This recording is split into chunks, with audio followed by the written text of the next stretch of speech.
You ask Tiger to calculate. This deals with linear inequalities with one unknown. The final result is 12 equal or greater than 12. Let's solve it step by step. Simplify the expression. Expand the parentheses.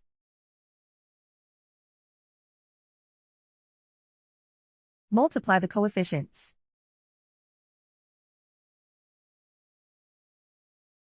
Simplify the arithmetic.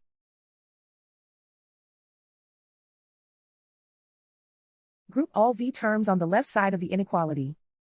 Subtract 14y from both sides.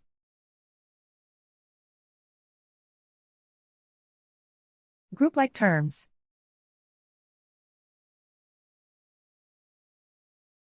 Simplify the arithmetic.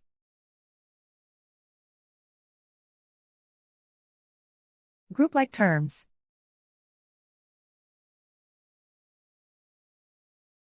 Simplify the arithmetic.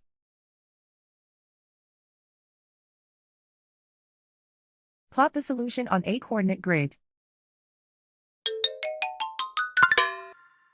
And so the final result is 12 equal or greater than 12.